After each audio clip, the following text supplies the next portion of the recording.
think a lot of people try to force progressive overload, and they may hit 315 on squats one week and was pretty solid, but they're not ready for 325 yet. They go to 325, their form breaks down, but they still got the reps, and they're like, oh, awesome, I got 10 pounds stronger. It's like, no, you didn't get 10 pounds stronger. You just got better at cheating the form.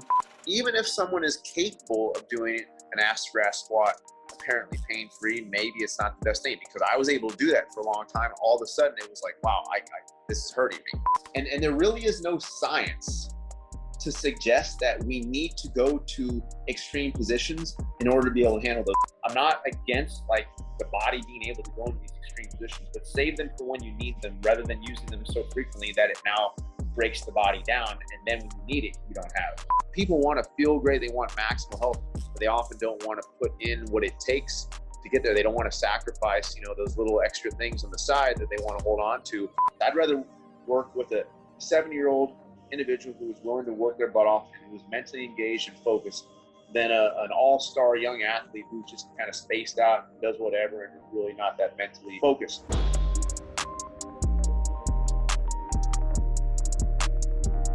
Welcome to this new episode. Before we get started, I'd like to thank our sponsor for the podcast, Moxy Monitor. If you've been following my work, you know that the Moxy is a tool that I use a lot for testing, but also for everyday training and coaching. For those who don't know about the Moxy Monitor yet, it's a NIRS device that measures muscle oxygen saturation and blood volume in real time. It's a non-invasive sensor that is placed on the skin and can be worn during any training or sporting activity. Motocross riders and climbers wear it on their forearms. Hockey players on the ice, swimmers can wear it in water. I've used it to test rugby players, CrossFit athletes, endurance athletes, and more. The Moxy allows you to individualize work and rest periods, optimize load, reps and sets, identify training thresholds in real time, and even correct movement based on what the data shows you. You can also use the Moxy Monitor to determine an athlete's energetic limiting factor and their individual training zones. Using this process, I can now target the athlete's limiter with precision in order to improve their performance without adding unnecessary volume to their program. You can view and collect the data on your Garmin watch, and can also pair the Moxy with other physiological testing products such as the VO2 Master, Pnoe, and Cosmed VO2 systems. The Moxy is a product I've been using for many months with great success, and I highly recommend it to any coach who's interested in digging a little bit deeper on the physiological side of health, fitness, or performance. You can use the coupon UPSIDE at checkout for a 5% discount on moxymonitor.com/shop. That's UPSIDE, UPSIDE, for a 5% discount. With that said, let's get into the show. All right, Joel, we're live on the podcast. How you doing, man? Good, how are you? I'm doing well, thanks. It's good to get to chat with you on the show. First question I had for you today is I wanted to talk about you coming up in the industry and at the beginning of your career. Could you talk about maybe some of the influences that you've had early on? In terms of people who've had an influence on me in my career? Yes. Yeah, I mean, it wasn't so much like people in person as much as it was actually just exploring kind of online who the big coaches were. I kind of looked a lot at like T-Nation contributors, like Christian Thibodeau, Eric Cressy, Tony Gentilcore, Charles Poliquin, who's unfortunately no longer with us, Charles Staley, Chad Waterbury, all those guys, Mike Boyle. So those were guys that I read as much as I could get my hands on, just about in every aspect of the kinesiology and fitness world, whether it was, NSCA research studies in their journals, whether it was just, articles by expert strength coaches. So I really tried to get a good kind of grasp of what everyone else was doing, especially the top experts in the field. Had a few strength coaches who I kind of worked under when I was doing some of my internships and some of my undergraduate work at Indiana University. But other than that, it was kind of a little bit of a journey on my own that I kind of had to find my own way, which I always say that it's kind of a blessing in disguise, because you're not forced to think one way. You have to kind of find your own path. And to me, that helped me develop maybe a little bit more because of that. Is there some moments in time that stand out for you, where some pivotal moments in your own, in your way of figuring out your own way of doing things? There were, I would say, from the time, I would say about 24 years old, I got to the point where pretty much every exercise I was doing was hurting my body. I could, only deadlift and squat once every few weeks. Every time I would work out, I would be in more pain than I was the previous week. And so it just got to the point where I was like, okay, something's not right here. Why am I'm 24, I'm healthy, and according to everyone who's watched my technique, including, different strength coaches and, high level trainers, they're all like, hey, your form looks great. You're doing it well. And I was actually an ass to grass squatter at the time, which a lot of people, they're like, really? I probably did ass to grass squats for about 5-6 years. And that's kind of where I started to rethink things. It's not like, I just all of a sudden came to conclusions that like, here's how I'm going to do things now. It was just more an eye opener that maybe everything that we had been, advocating or preaching or teaching and learning in the fitness industry wasn't necessarily spot on. Maybe there were some flaws, maybe there were some issues, maybe we hadn't quite taken all of the scientific data and applied it like we needed to. And so that was a big turning point for me right around 24, 25, because I kind of realized like, hey, I need to almost start with a blank slate, disregard a little bit what everyone else has said and kind of look at the research for myself and see what it has to say. Mm-hmm. So from that standpoint, you said you saw some things in the industry, and I guess you still see today some things in the industry that are maybe promoted or emphasized and done by athletes and coached by the coaches that you don't necessarily agree with, or you think maybe could be done differently or better. So at this point in time, 2021, in your eyes, what are the most important things that maybe most of the people might be getting wrong? Yeah, I think, because especially early on when people are in their early 20s, it's very easy to focus on like, trying to just lift maximal weight, just trying to get stronger, trying to, reach that progressive overload. And I think the progressive overload thing is big, and I think it is necessary up to a point. But at the same time, I think a lot of folks feel overly compelled to have to reach these new numbers, instead of like, whoa, hold on. Let me make sure my form feels perfect. Let me make sure my body's not breaking down. Let me sure everything's biomechanically sound. And then kind of let the numbers naturally progress from there, rather than having to force the issue. I think a lot of people try to force progressive overload and, they may hit 315 on squats one week and was pretty solid, but they're not ready for 325 yet. They go to 325, their form breaks down, but they still got the reps and they're like, oh, awesome, I got 10 pounds stronger. It's like, no, you didn't get 10 pounds stronger. You just got better at cheating the form. Your joints are going to feel it. And actually, you're probably going to hit more of a plateau sooner than later because you're no longer actually stimulating strength gains and muscle gains. You're just kind of demonstrating what your pre-existing strength levels are. So I think that's a big thing, is just, understand why you're doing it, not just focusing on the progressive overload component, but technique as well. Yeah, I think that's a great point. It comes down to patience, right? It's really that simple. And like you said, you can force things and you can go fast, but at the same time, you'll probably get a better adaptation if you wait on the long term. And actually, we talk about milking the cow, milking those gains slowly but surely down the line, instead of right away reaching up to maybe what you could potentially maximally do on that day, and then maybe robbing yourself from 3 weeks of progression you could have had on that. Exactly.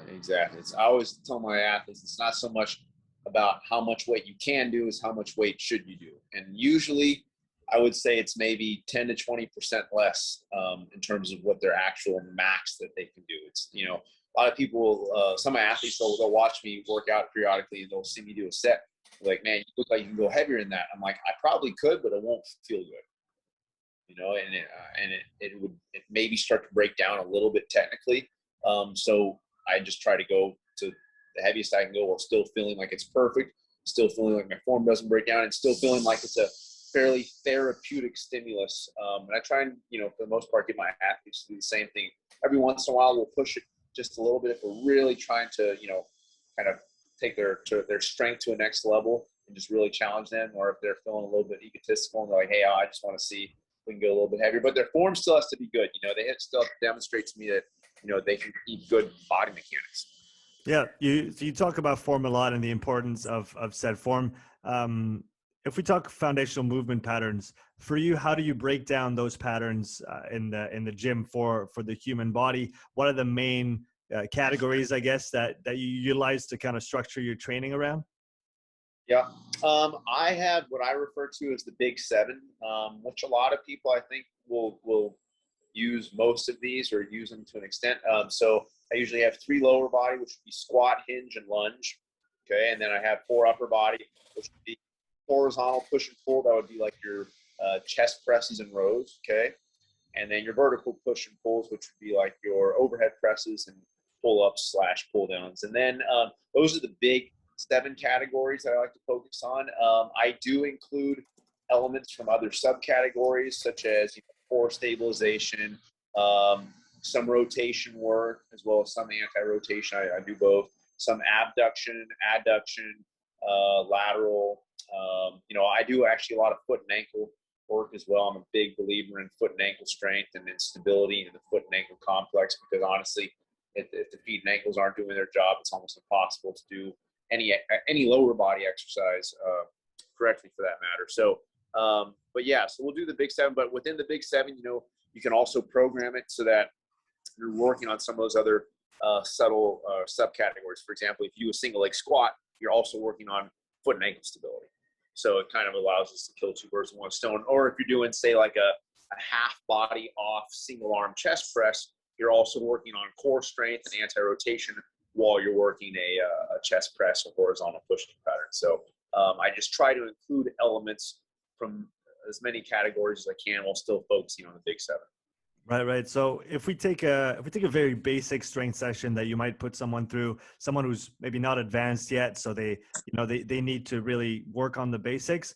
What would a session look like? What would a week of training look like? How do you split out those 7 plus categories across a session, across a training week? Do you like upper body, lower body splits? How do you work with that?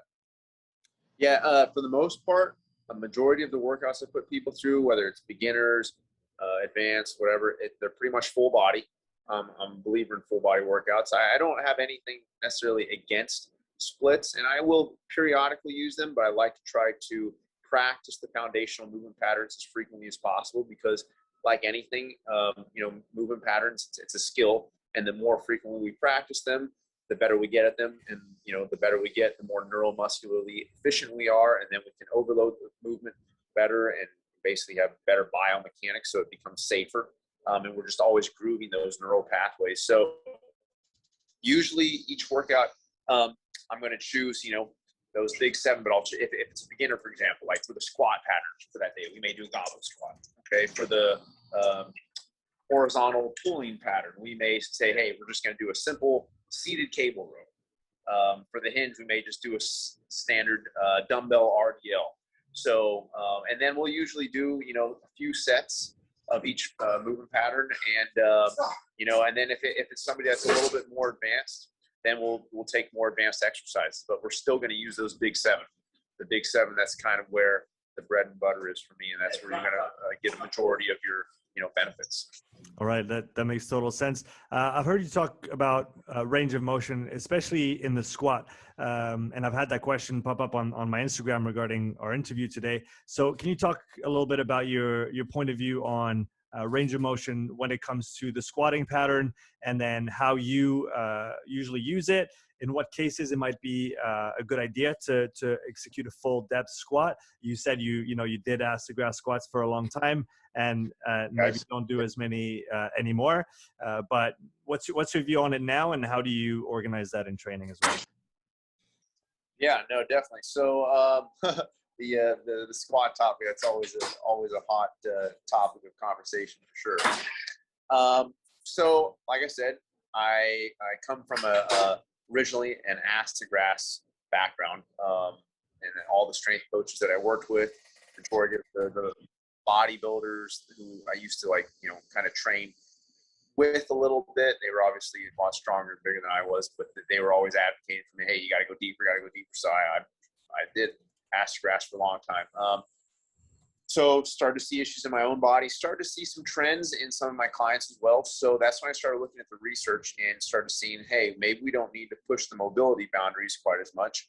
Even if someone is capable of doing it an ass to grass squat apparently pain-free, maybe it's not the best thing, because I was able to do that for a long time. All of a sudden it was like, wow, this is hurting me. It's not like, oh, I started off doing ass to grass squats and it hurt from day one. No, I was able to do it for years, no issues. So that's where, I did my Ph.D. in kinesiology. That was one of the reasons at 24, 25, I was like, I need to go back to the drawing board and see what's going on here. So did my Ph.D. in kinesiology. I wanted to see what the research looked like for myself, conduct my own studies, and just really deep dive into the science of training more. And when we look at things like biomechanics, when we look at things like anatomical levers, we look at muscle physiology, like length-tension relationship of muscle fibers and sarcomere length.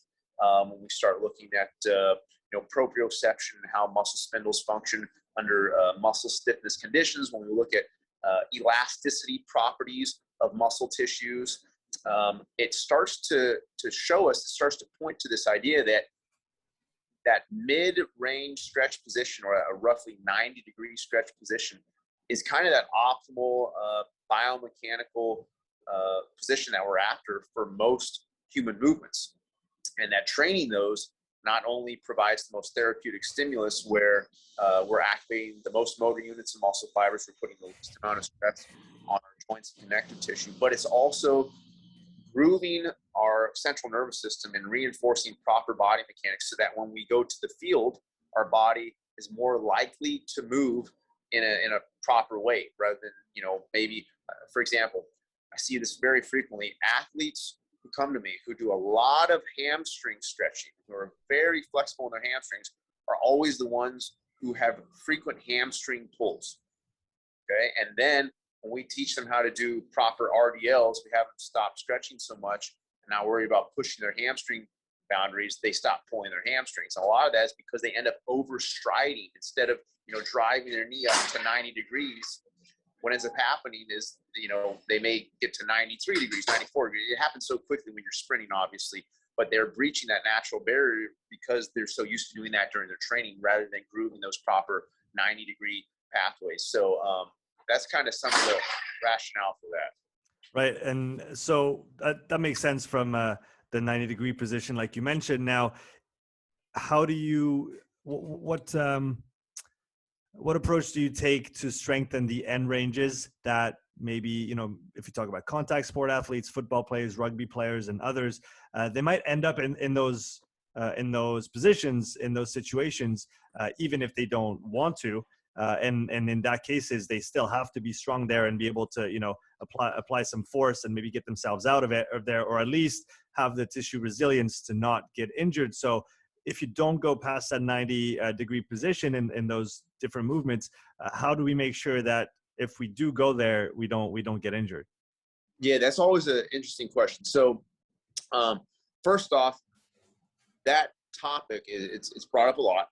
And the assumption, here's the problem with the idea that, hey, if we don't train deeper positions, then our bodies won't be prepared for those, okay? The assumption is that, with that statement, is that essentially before if it wasn't for strength and conditioning, if it wasn't for the strength and conditioning worlds, if it wasn't for people doing ass to grass squats with weights, then our bodies would be incapable of handling deeper positions. But we all know humans were well capable of handling deep positions and extreme positions well before the fitness era ever happened. In fact, you can make the argument that since the fitness era happened, people have become worse at those extreme positions. And it's probably one of the reasons why we see so many injuries. Okay. And the fitness industry has been pushing mobility, flexibility, range of motion for years. And I don't think people's mobility or flexibility or ability to handle a greater range of motion has really improved. If anything, it's worse. So again, before the fitness era ever happened, people were able to get into extreme positions. We're not taking that away from them. We're actually simply giving them a therapeutic stimulus to keep their muscles strong, to keep their body strong and resilient, so that that innate ability of handling those periodic deeper positions, they're still able to handle it, and their muscles are functioning properly, their joints feel great, nothing is spastic, they don't have a lot of spastic muscle actions because everything's loose, and they don't have any neuromuscular hiccups, what I like to call is when you kind of have muscle dysfunction. So that we're not taking that ability away. All humans are born with the ability to get into extreme positions when they need it. As we perform dysfunctional patterns over time, we start losing mobility. In fact, the number one thing that decreases mobility is inflammation. And one of the big triggers of inflammation is consistently and repetitively performing movements under loaded conditions with extreme range of motion. And so that's why this is what happened to me and I've seen this so often when I was doing astrograph squats. The more I did them, the more I had to warm up, the more I had to kind of prep my body before the workouts to get into the astrograph squat, because it felt tighter and tighter. And this is why people have to foam roll for 20 minutes stretch. They got to do this corrective exercise, this drill. Oh, finally they can go into their deep squat. It's like, hold on, man. If you got to take 30 minutes to get yourself braced and prepared to go into these deep squats, maybe you're not doing something right. So now that I don't do astrograph squats, my tissue and my joints and my muscles are healthy. They feel good. And I can get into extreme positions way more easily now than I ever could. I can get into an astrograph squat now and no issues, and I feel fine. So that's it's kind of the long and short of it. But and there really is no science to suggest that we need to go to extreme positions in order to be able to handle those. That's kind of a man-made mantra, like, oh, you use it or lose it. Like, there's actually no scientific evidence to support that notion. Like, whether it's physiology, whether it's biomechanics, neuromuscular physiology, we're just trying to rely kind of on like, oh, let's use common sense because, if we don't do this repetitively, then we'll never be able to do it. So there's really no scientific basis for that other than trying to rely on like, man-made kind of common sense, so to speak. But unfortunately, the science doesn't really back it up. If anything, it suggests the opposite.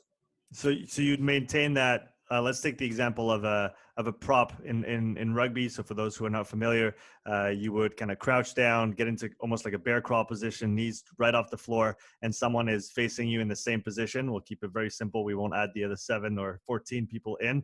And now let's say the person that's facing you is a lot stronger than you are.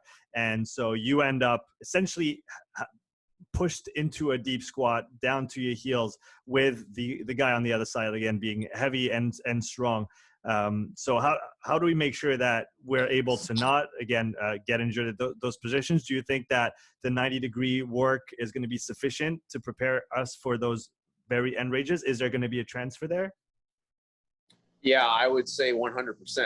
In fact, I would argue that you will have better strength because here's the thing too. I had a few clients who've done some powerlifting meets, nothing big, okay, but they actually. So I was always like, okay, how do we train them for this powerlifting meet? And I have the same issue that I have to deal with when I train NFL combine athletes, okay, because they have to touch the bar to their chest, okay, and I'm not a believer in doing that either, okay.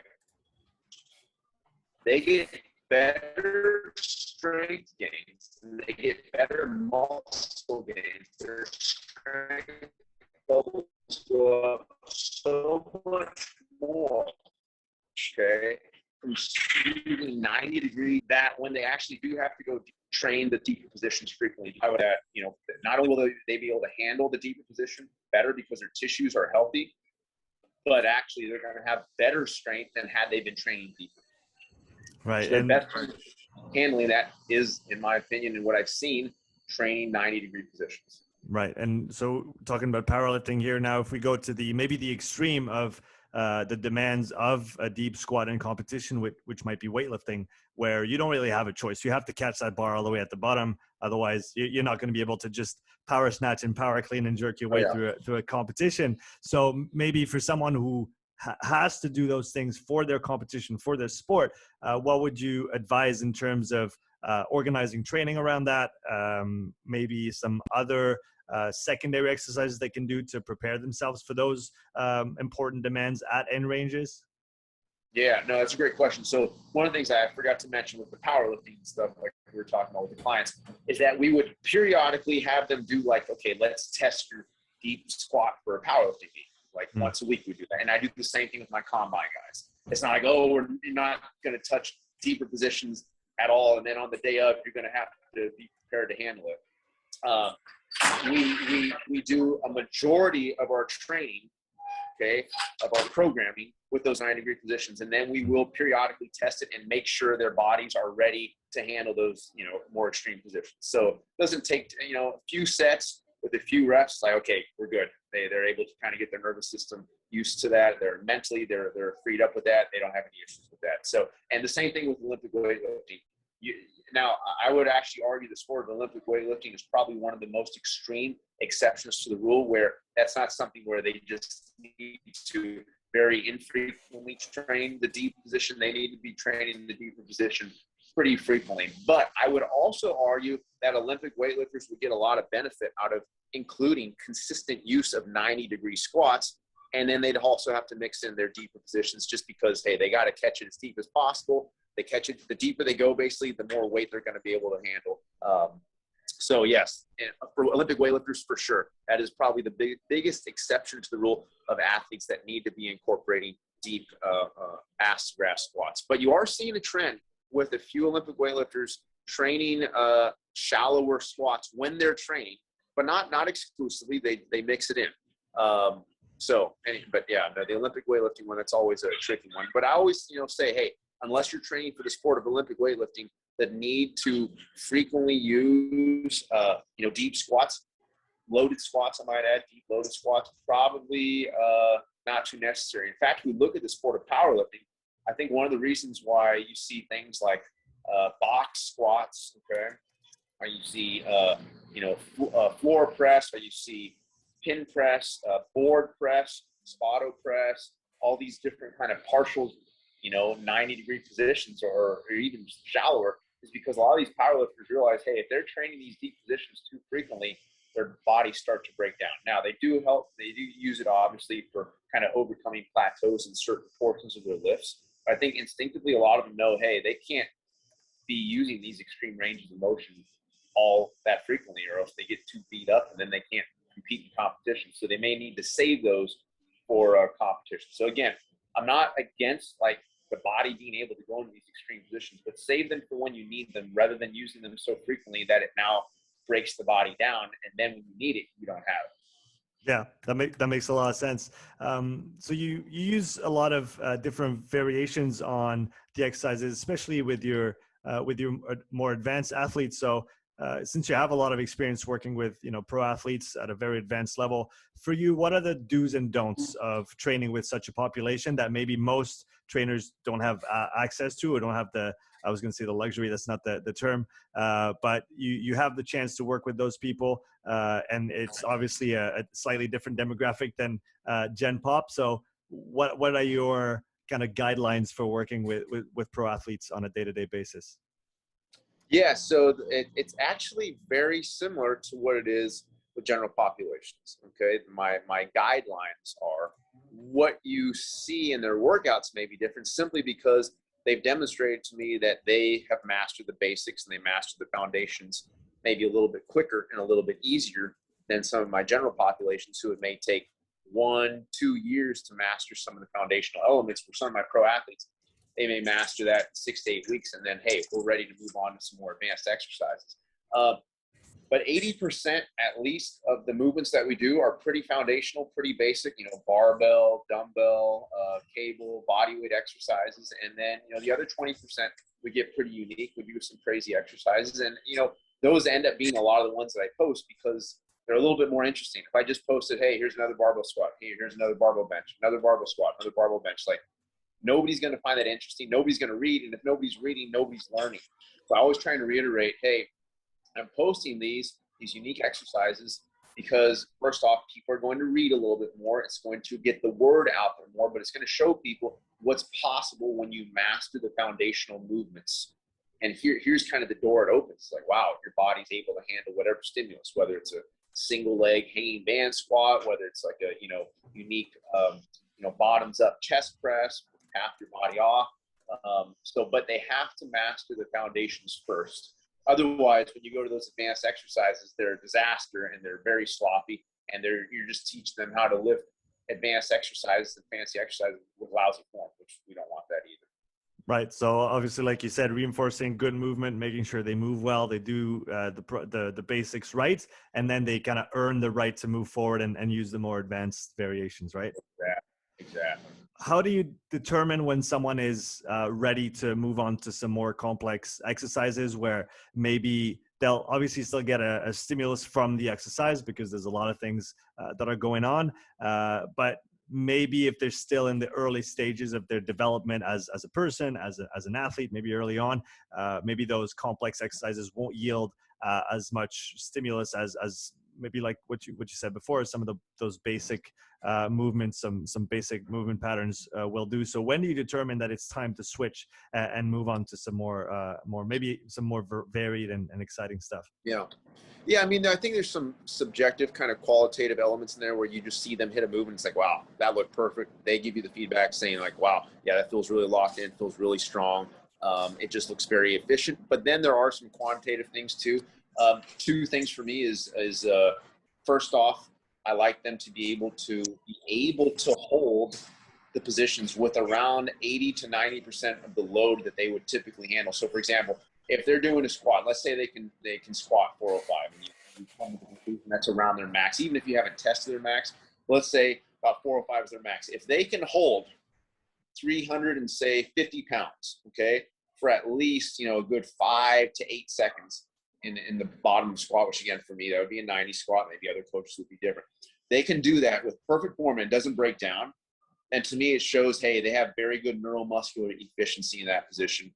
Now we can give them more advanced exercises. And the other one I would say would be eyes closed. I do a lot of eyes closed exercises. And to me, if they have a very efficient nervous system and biomechanically they're very sound, they should be able to also handle around 80 to 90% of the same load they can using eyes closed conditions as what they would be able to handle under eyes open conditions. A lot of people, you have them close their eyes, it's like the weight drops more than half. They feel disoriented. They're all over the place. Their movements become a little bit spastic and very kind of uncontrolled and chaotic. But with the athlete, if they are locked in, they learn how to master their body mechanics, it won't be too big of a difference when they close their eyes. Right, so you talked right now about some longer pauses at the bottom of certain movements, eyes closed. So you're known to use a lot of different constraints and parameters on those more advanced exercises. If we talk offset, balancing, hanging bands, how do you hierarchize those different constraints? For you, what are the easier ones and what are the more advanced ones? And how do you progress along the way for your different athletes? Yeah, I think the hanging band one is one that I always like to introduce a little bit sooner than later once they've mastered their form, obviously. Because what I found with the hanging band one is that when the athletes are locked in and you have them do the hanging band, it actually doesn't feel too much more demanding. Okay, at first, like their first few sets is like, whoa, this is crazy. And then as they learn to like, okay, I just got to stay tight. I got to use the cues that you've already given me, break your core, keep everything locked in, full body tension. And then like after maybe 2 or 3 sets, they're like, wow, that actually like I'm able to handle similar weights to what I was using because they have such good body control. The bands aren't swinging and oscillating all over the place. If it's someone who doesn't know how to control their body and they're not stable, those bands and those weights are going to be swinging all over the place. And it's going to feel like the hardest exercise they've ever done. And it's going to be like, wow, this is impossible.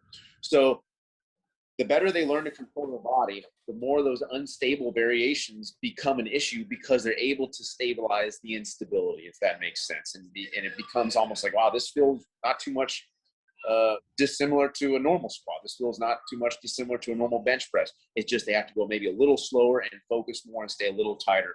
And if they do get off, it basically exposes that immediately. Right. So you have those bands early on, and then when is it the right time to go to offset work? When is it the right time to go to single leg balancing? All those other variations that you might bring in. Yeah, the single leg balancing, I would definitely, I start people on single leg balance, just a basic single leg stand if possible for them from day one. But we will keep it fairly basic. And eventually, sometimes in a few weeks, if it's an advanced athlete, or it can be years if it's general population, but like single leg RDLs, single leg squats, or I will progress sometimes. We will progress first to a kickstand squat or split stance positions that they have kind of that semi single leg position where you get a little bit of support from the back leg. So it's not true single leg. It's kind of in between. The offset stuff, big fan of offset, and that can be very tough. It's surprising if anyone hasn't tried that. You try a barbell squat and you put a 45-pound plate on one side of the bar and nothing on the other side and do a squat. And I have seen that light up my strongest athletes too. And that was too much. We literally had to okay, 45 on one side is too much. Let's try a 35. It's insane how intense offset training is. Now, with that said, that's definitely one of the more advanced things, and I wait later on that because that can also become pretty bad. And what'll happen with offset is if they're not ready for it, they may be able to do the exercise, but it looks really sloppy and it looks really out of alignment, which you don't want. Basically, with offset training, what they have to be able to do, and for them to be able to basically do the offset workout with me not regressing them back to the traditional versions, they have to be able to show me that with the offset exercises, their form and their symmetry looks exactly the same as if it was symmetrically loaded. If we can see in their form or their torso, it's like, oh yeah, you can see this side's tilting, then we either need to lighten up the degree of offset, and if they still can't handle it, then we basically say, hey, guess what? We weren't ready for that.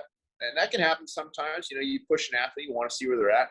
Okay, you know what? We need another 2 weeks of mastering the basics and maybe doing some more single arm variations first, and then we can go back to the offset. Yeah, that makes sense. Something that came to mind when I was looking through your page, and given the population that you post about a lot, so the pro athletes, do you also use such complex and advanced exercises in a way to unload maybe the pro athlete that has done a lot of heavy stuff in their career, that probably has a few years ahead of them, and they need to actually last for that long? And so maybe using some of those more complex exercises will force maybe a lighter load to be used versus to just loading up a heavy back squat and just going at it. Yeah, I think that's probably one of the most intelligent questions I've been asked about the variety I use. Seriously, that's actually, you can make the argument that's one of the main reasons to do some of that. It's like, hey, you know what? Heavy barbell squats, heavy deadlifts, heavy, bench, you keep doing those, it just beats the athlete up. But you still want to, hit the movement patterns. You still want to groove those neural pathways. You still want to provide an intense training stimulus for them. So how do you do that while also keeping it interesting and forcing them to be mentally engaged, so they can't just be on autopilot because they're so used to the exercise? And you pretty much nailed it on the head with the way you phrase that. I mean, that's exactly it. We do the different exercises and different stimuli and novel movements because, yes, it does allow us to kind of deload the athlete strategically while still providing an exercise that's very intense. They have to focus more, if not, or to the same degree, if not more, than when they do the traditional variation. So yeah, you nailed that right on the head. Love that. Love the question and the observation. That was nice. All right. So you work with all those pro athletes, but then you also work with some Gen Pop clients still. Since you have the opportunity to work with the best of the best, what draws you to still work with everyday people that might come to you for training? Yeah, with the everyday people, it's interesting because you have to. It takes more for them to master their body mechanics. You have to be more precise with your coaching. Okay, so it definitely helps to harness my coaching skills. Whereas with professional athlete, you may have to just kind of give them a little bit of basic guidance, and they're good to go. So I think that definitely staying with the general populations keeps me on understanding how to be a good coach. Okay. And also, a lot of the general populations, they get injured a lot more easily. So you have to be even more precise with your cues, and and a lot of them have had injuries. They may be in their 50s or maybe even in their 60s, and they've had a lot of issues to deal with. And so when you can teach someone who is 60 years old, who's had, multiple knee issues, multiple spine issues, hip, they sit a lot for work, they have poor mobility and flexibility, and then you can teach them how to squat pain-free, and it feels good and actually helps loosen up their body. Then that's not only helping them, but it's giving you better understanding of human movement and actually giving you better understanding of how to take some of those and also reapply them to athletes. Because honestly, the human body is the human body. Okay, So there's certain principles and foundational elements of exercise physiology, biomechanics that are the same for every population. It may be harder for the general population, the elderly population, to get into those positions. But, you know, a good squat is a good squat.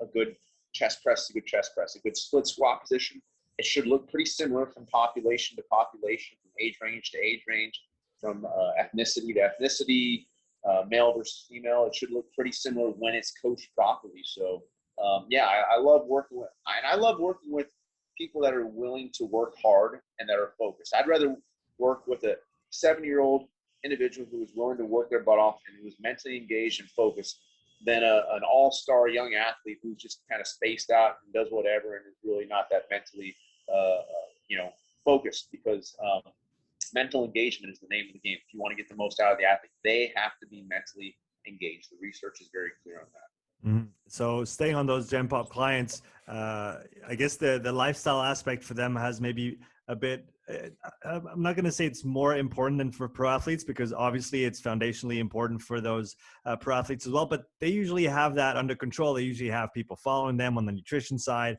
advice on the sleep side. So how do you provide those kind of tips and tricks to your everyday clients so that they can also get those benefits? Because we know it's not all about the 1 hour that you spend in the gym, but it's very much about the other 23. 100%. No, I think actually the biggest hurdle and the biggest challenge for the general populations is oftentimes those other lifestyle factors. Diet, obviously, being a huge one. Sleep. I don't know if it's more prevalent here in the U.S. than it is in Europe, but drinking. Some clients with recreational drugs, which you'd be surprised. There's a lot of corporate people and business people who use recreational drugs. Not talking about like even, marijuana and weed, because we have a lot of research now that shows a lot of benefits of CBD and even THC. I think there's still maybe a little bit more research that needs to be done in terms of like the dosing and all that. But I'm talking other like hardcore things like, cocaine, ecstasy, all that. So I think a lot of people, they want that easy pill. They want to be able to kind of like, hey, teach me how to work out and then everything should fix itself. It's like, well, okay, I'm teaching you how to work out. Maybe we even have the diet in order, but you're doing other stuff on the side and you're wondering why your body still doesn't feel great. It's like, people want to feel great. They want maximal health, but they often don't want to put in what it takes to get there. They don't want to sacrifice, those little extra things on the side that they want to hold on to. And, it takes a lot of dedication. So, there's only so much you can do with a client. You can lead a horse to water, you can hold them by the hand, but ultimately they have to be willing to go those steps on their own. So it's, Yeah, that makes a lot of sense. Joel, I know you have a busy schedule, so we have just a couple minutes here to finish the interview. I want to ask you this question. What's the thing that you've changed your mind about the most recently? Recently. If people have been following me closely, they may notice I have been using a few more upright rows, actually. And high pulls. So, especially for athletes, because, the Olympic lifts sometimes can beat them up. I love the Olympic lifts, but technically very demanding. So I think the high pulls definitely have good carryover. You still get that very good power output. You don't have to worry as much about the technique. And so I think it's great for athletes. But then it got me thinking, I kind of got off the upright row thing more than a decade ago, because a lot of trainers and experts were saying, hey, this can be bad for the shoulders. And I went back to them recently because it's like, well, if we're doing high pulls, maybe we're not spending as much time and emphasis using the shoulders. It's more of a hip dominant movement. But if they can get in that position on a high pull, maybe the upright row necessarily isn't a bad exercise, just needs to be modified. Maybe we need to go lighter, go more controlled, and maybe not try to pull so high. Maybe just pulling, to a lower chest instead of coming all the way up. So that's one exercise that I definitely changed my mind on over the last, I'd almost say even 6 months, just kind of re-examine that. And then even like Nordic hamstring curls, knees over toes guys, we have different methods, different opinions, obviously, but I'm a big fan of him in terms of the respect I have for him as a person. He keeps himself very professional the way he doesn't attack others. I love that. He does what he does. He's a big believer in it. But some of the stuff that he does, with the hamstrings, Nordic hamstring curls, I kind of revisited those and been using those a little bit more. he's also big on like shins. So I've always been big on shins, but it's like, ooh, maybe I need to add a little bit more to that because he advocates that a lot too. So those are just some things, I'm always trying to learn. I don't know everything. Every day I learn. Every day I'm coaching someone I learn, and it's great to talk with guys like you because I learn from you too. And we learn from each other. So I don't have a corner on the market on knowledge. I try to do what I do the best I can. And when new things come up, I'm always willing to examine it and look at the research and try it and experiment with it. So yeah, it's a journey. It really is. The day you stop learning is the day you stop improving. You actually go backwards when you stop learning. So yeah, I always say the day you figured it all out, it's time to change jobs and go do something else. Exactly. Joel, I really appreciate you taking some time out of your schedule to chat on the podcast today. Where can people find out more about you if they don't follow you yet? Yeah, any of the social media platforms, just under Joel Seedman. My website is advancedhumanperformance.com. I got my programs and books on there. But there's also a ton of free content, so most people won't even have to buy anything. They can just go on there and look at all the free content and articles. They should be able to get a lot out of that. All right, awesome. So for those watching or listening, check out the links in the show notes. Everything is in there. Joel, thanks again today for coming on the show, man. My pleasure. Thanks for having me.